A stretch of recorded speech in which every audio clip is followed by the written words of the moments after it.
to do. There was run, hide, fight. They secured themselves. I told you yesterday, we removed people from freezers, closets, hiding between pallets of groceries. But they did what they had to do until we could get in there to help them.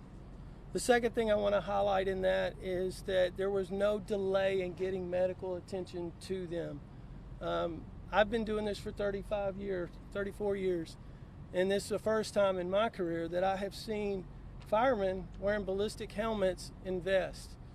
Now, I told you yesterday that we did a training exercise. That was June the 4th. That was Germantown, MPD, Sheriff's Office, Collierville, law enforcement, but also Collierville Fire was integrated into that, and there's no doubt in my mind that that training served us well yesterday. So I want to commend Chief Billings and his team. I think that's where I'm going to leave it now. We'll open it up for questions. Anybody behind me that I've listed is available for questions, so we'll start out there. Yes, sir, Daryl. Daryl, we're getting a clearer picture of what's occurred, but I'm not ready to release that yet. We need to go through and make sure that, again, just as I said yesterday, we want to make sure that we dot the I's and cross the T's in this, and as soon as we're able, we will release the information we have. Chief, there were Davidson County tags on that suspect car. What's the connection to Nashville? That's part of the investigation. We'll confirm some information on that a little bit later. Chief, was the individual fired from his job? I don't have that information at this point. That's something that we probably can refer back to Kroger, but we'll try to get you that information. Some of the employees here are saying that he was a disgruntled employee that was walked out earlier in the day yesterday. Can you confirm that? No, I'm not in a position where I'm going to confirm that. We're continuing on with the investigation. Yes, sir. Chief, you look ahead. What's next for you all today and the days ahead in this investigation? Well, for us, it's to continue this scene and take our time to make sure that we do it right. And then for me and our team at CPD is to make sure that we get them the emotional support that's coming through critical stress debriefings and our assistance from partners across the state. What will happen is officers that have been involved in similar incidents will come here. They will be able to talk it out with our officers, kind of let them know some of the emotional impacts that they're going to see over the coming weeks, and so we're going to make sure our team gets the help that they need. Chief, can you talk to us about the first responders that quickly jumped into action, and are there any that may be available to speak with us? We can make some available for you. When you talk about first responders, you can just about look at any blue uniform that's out here. From the command staff members, at the moment that went out, our sole priority was neutralizing any potential threat and putting ourselves between the subject and any potential victims. And so we were in a command staff meeting, and the way it worked out, based on information that was coming from the scene, our command staff was some of the first coming in the front of the building. We had officers coming in from the back. But so at that moment, it's all about stopping the threat. I know you obviously you don't want to talk about the shooter, but can you talk about the weapon he used? I know you have ATF on the scene. You want to talk about any of that at all? I do not at this point. We're still going through. That's part of the investigation, and we will release that in the coming weeks. But right now, it's not the time. We're less than 24 hours. Do you know if it's legally purchased yet, the weapon, or? We'll talk about that here in the coming weeks. Chief, you said 15 have been shot. Does that include Mrs. King as well as part Yes. of that 15? Yes. Chief, more on the motive. Do you know if these were a random selection, or because from what we've been hearing from the people who work inside of here about a disgruntled employee again? Well, I mean, that's definitely an avenue that we're looking at. But now we don't want to speculate. I don't want to tell you something today and then have to come back to you tomorrow and tell you that we didn't get it right. So if you'll bear with me, we'll at some point we'll make that information available. Chief, can you talk about the emotional state of your officers, those firefighters, the other agents who responded today, yesterday? I mean, I think I can speak for all of them. We have broken hearts. Nobody wants to go into that scene, I can promise you. And so, you do what you have to do. And we talked about this yesterday. I mean, there were bloody people running out of that building, and there was not one blue uniform that hesitated. I mean, from the bottom all the way up, we're in there trying to help. Chief, So, at what point did the shooter take his own life? Well, it wasn't too long. I mean, it was as we were pulling up to the scene. To my knowledge, it happened really quickly. And if you look at historically, usually that's what happened is as law enforcement's making the scene in many of these cases, that usually is when the shooter will take their life. So that's what we believe happened yesterday. It's really quick. Hold up just a second. You had a chance to watch the video on the inside of the store. I have not had the chance to watch the video. Can you tell us about how long the ordeal was? You said it was very quick. What's very quick? Well, I told you yesterday that our first call on the radio was 4 minutes later. Actually, I found out after the briefing that one of our cars was flagged down in the parking lot by a citizen who said there's shooting going on at Kroger. And he pulled into the lot, was trying to find what was going on. He didn't know if it was in the parking lot or where it was. He was actually in this parking lot as soon as the call went out, and then immediately cars began coming into the area.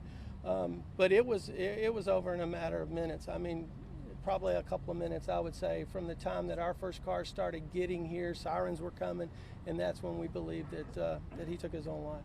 Chief, did any officer engage the suspect? We saw the broken glass of the No. Chief, do you have any information on those 15 victims that have demographics, sex, age? What I can tell you about the victims that we know, and this was one of the questions that came up yesterday, is that we had 10 of those were employees of Kroger, and 5 of them were customers. Other than that, that's where we'll leave it today. One at a time. Let's go right here. Do you know how many are still in the hospital and what their conditions are? I do not have that information right now. A lot of those particularly those that walked in, have been released, and so we've got our detective, and it's changing. So we know that we still have several that are in very, very serious condition. To what extent did individuals take on the gunman? Are you aware? And does Kroger we're not ready to talk about that. Does at this Kroger point. have surveillance video, and will that be released? You know? That's part of the investigation, so we're not going to talk about it. Did any of Somebody your over here. officers fire? No. How does your training at FLETC, at the Federal Law Enforcement Training Academy, how did that help you yesterday with your officers? Well, I am not. I personally haven't been to FLETC, but they're teaching we're teaching some version of run, hide, fight. And as well as our officers know, we don't wait till SWAT gets on the scene, or we don't wait. You go and engage. That's why you had officers of every rank heading into that building. And that's a decision that we all have to make ahead of time. You can't, you just have to program yourself to know that if we're ever put in that spot, you go. That could be my wife, my kids in that building, and that's the way I look at it, and I'm going. And that's what every officer out here did.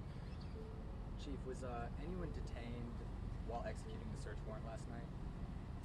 We did question an individual, and they were all cooperative, and there's no additional charges or anything that's gonna result from that last night. And what led you to this location? Was this To this location? Gunfire. The place where the search warrant was conducted. No, that's the resident of the suspect. Chief, what's this like? Have any other law enforcement agencies from other communities that have dealt with the aftermath of this kind of event, have they reached out to you? What's this been like for you all to be in this unfortunate fraternity of active shooting aftermath? Well, we've received calls from all over the country. I think the one main lesson that we learned that we can talk about for us is that you don't want to be building relationships in the middle of the crisis. And that's the thing that's happened here, is that we have great relationships. We train together, we talk, we work together, we plan together, we share crime data. All of that comes into a response that creates synergy. And so I'm thankful for our partners. And a lot of people deployed yesterday that weren't even called. I mean, this parking lot was full of police officers. I think we had I was told that we had a Shelby County fireman who came in off duty, got in one of the ambulances, and was helping. So we had officers that self-deployed. So I'm very proud of that. My heart's broken for the victims here, but we could be telling a little bit different story had it not worked this way. Chief, do you mind if I ask Fire Rescue to Oh, for a moment? absolutely. Chief? Do you mind introducing yourself first, sir? Chief Buddy Billings, Collierville Fire Department. Chief, the chief just described how your firefighters and EMTs went into the scene. Can you describe what they experienced, what kind of patients you guys have dealt with inside? I'll defer the status of the patients back to Chief Lane, but our guys did not hesitate 1 minute. They relied on their training.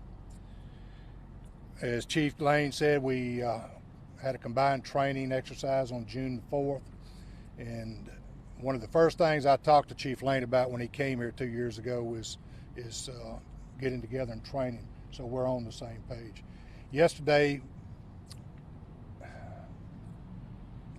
was a tragic event, not only for our community but for the families.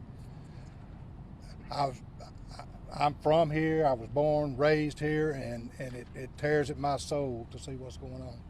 And I pray for each person that was injured yesterday. I pray for the firemen. I pray for the policemen, because the world came to Collierville, and training paid off yesterday. I cannot tell you how thankful I am to have a mayor and board that stands behind their first responders. We purchased our ballistic gear 3 years ago to date, October 3 years ago, and they didn't hesitate when I approached them that we wanted to prepare for such an event. Is it your opinion, sir, that training, that equipment Yes. saved lives? Yes. The guys yesterday, because of the training, the equipment furnished to us, they saved lives. We got in quick and got out quick. And I can't say more than that. Sir, what's it like for your fire department dealing with the aftermath of this? Just like Chief Lane was saying, you never know when this kind of active shooting situation can come to a community. How is your department kind of hanging on, getting through what happened yesterday? Well, I can tell you everyone's in a fog right now. They are hanging in. We visited with each guy that was on the scene yesterday. They're all doing good right now. We do have our critical instant stress debriefing teams coming, as well as Chief Lane had already reported. We will get into that sometime probably tomorrow and start working through that. What does it say about your department, just like Chief Lane was saying, that there was no hesitation, no matter not knowing what was going on inside, that you all ran in without hesitation? You know, I've been in the fire service for 44 years, right here in the town of Collierville, and I've never been so proud of a group of people in my life, my whole career, that looking in their faces yesterday, there was no hesitation to do or go anywhere to help their fellow man.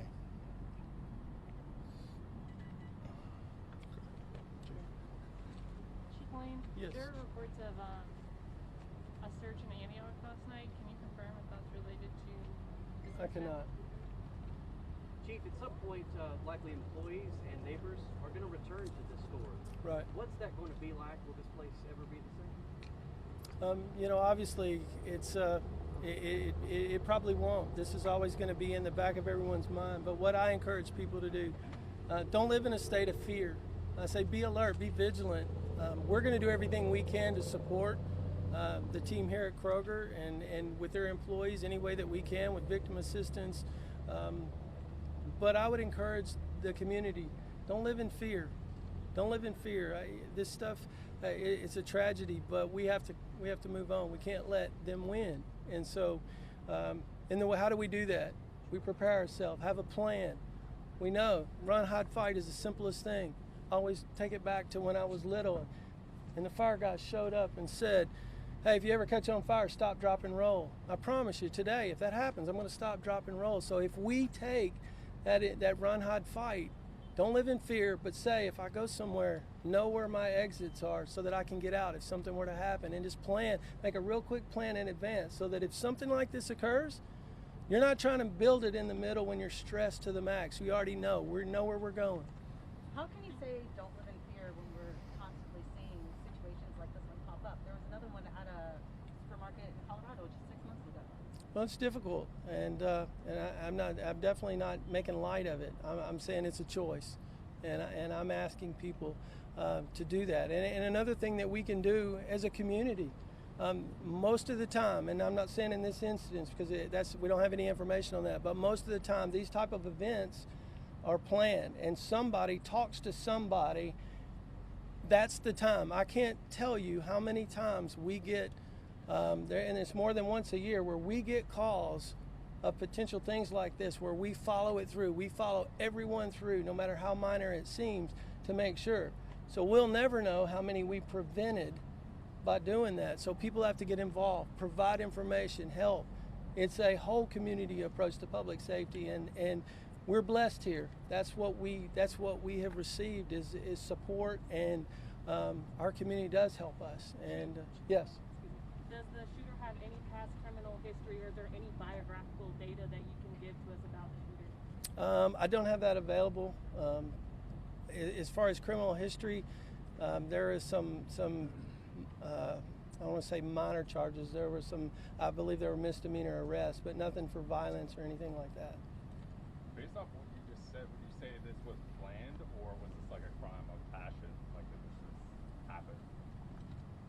Well, now we're going back to motive, right?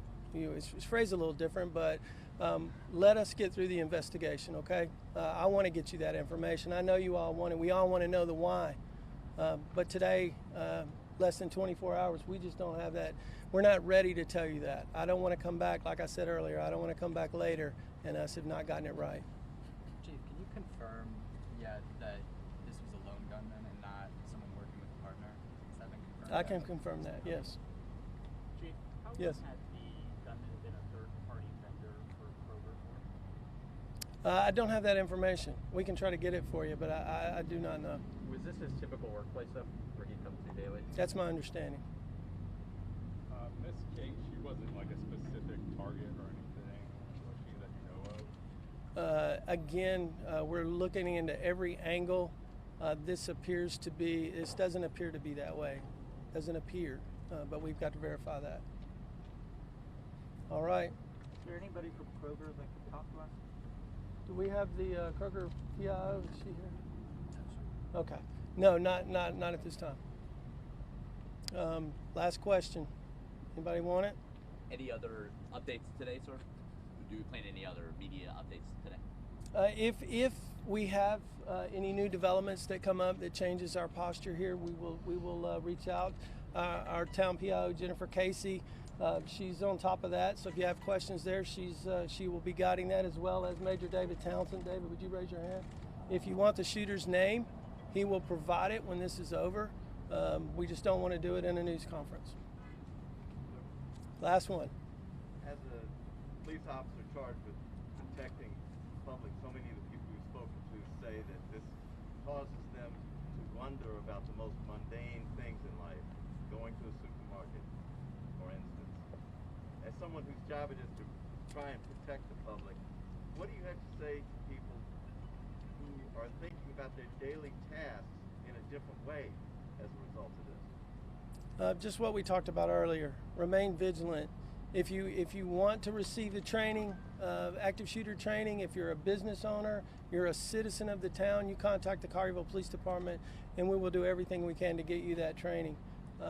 That's the main thing, is to understand how to plan and prepare yourself for this. We hope that these things don't happen. And I said this yesterday. I had a former chief of mine that he would say, we hope it doesn't happen, but hope's not a plan. And so we need to, and that's what you saw. The plans played out, preparation leading up to this response. Do you know how many rounds were fired? Yeah, we're not going to talk about that. All right, that's it. Thank you all. Thank you. Step over here. Hey, Major, can we get that name? Don't come over here.